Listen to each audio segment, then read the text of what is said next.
Frères et sœurs, la grâce et la paix, ainsi que la persévérance, le courage, nous soient donnés en ce temps particulier, de la part de Dieu notre Père et du Seigneur Jésus-Christ.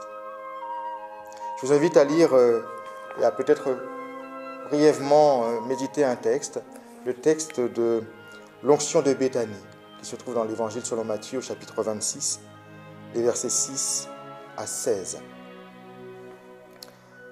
Lisons. Père, donne-nous ton esprit pour lire les Écritures et être envahi par ta grâce. Amen. Comme Jésus était à Béthanie, chez Simon le lépreux, une femme s'approcha de lui.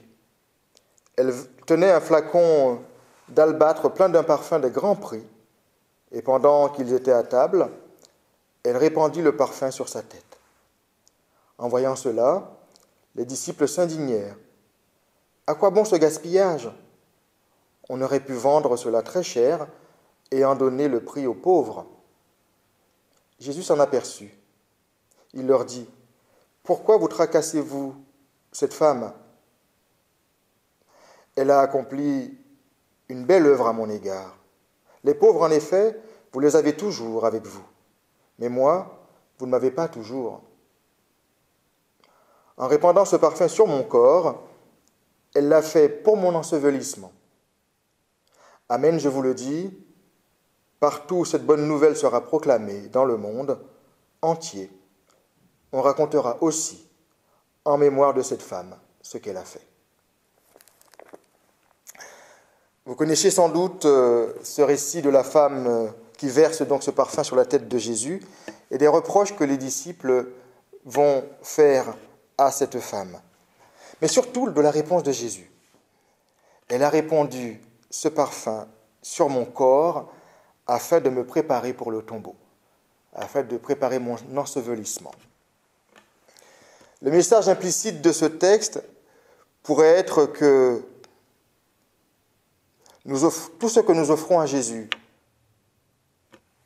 en reconnaissance et en remerciement de son don pour nous, doit être de très grand prix, doit être d'une très grande valeur spirituelle. De tout consacrer ainsi à Jésus peut paraître du gaspillage, un gaspillage de richesse, un gaspillage d'avoir qui permettrait de faire de bonnes œuvres, de s'attaquer aux maux du monde, maux MAUX, du monde, à la pauvreté par exemple. Mais est-ce si sûr ? Est-ce que nous constatons autour de nous que l'argent manque et que pour autant il n'y a plus de pauvres ? Pas certain. C'est tout le temps, nous dit Jésus, que nous aurons à produire des biens, des richesses, mais que surtout nous aurons à produire du bien, à faire le bien. Mais dit-il, le geste de la femme ouvre sur une autre réalité, celle du règne de Dieu que Jésus annonce. C'est une réalité mystérieuse pour laquelle il faut savoir tout donner, tout perdre.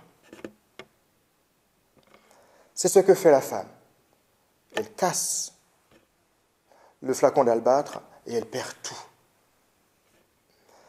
Pourquoi ? Parce que là se joue son existence, tout ce qu'elle possède sans doute. Jésus dit que le geste de cette femme ouvre à l'espérance que nous révèle sa mort et sa résurrection. Elle a répandu ce parfum sur mon corps afin de me préparer pour le tombeau. Et Jésus qualifiera ce geste de la femme, mais surtout la mise au tombeau, sa mise au tombeau, comme un évangile. Une bonne nouvelle qui sera annoncée par toute la terre. En ce qui concerne Jésus, seul celui ou celle qui l'a rencontré, entendu et accepté cette parole peut recevoir la mise au tombeau comme une bénédiction, une bonne nouvelle.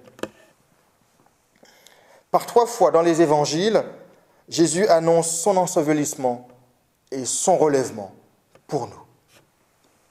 Celui qui met sa foi en cette parole et y trouve le sens de son existence peut annoncer cet ensevelissement comme une bonne nouvelle. La femme a compris que le cœur de Jésus est le lieu où se joue le mystère de Dieu, où se joue le mystère de la révélation du règne de Dieu sur le monde. Que là se joue quelque chose de fondamental pour sa vie.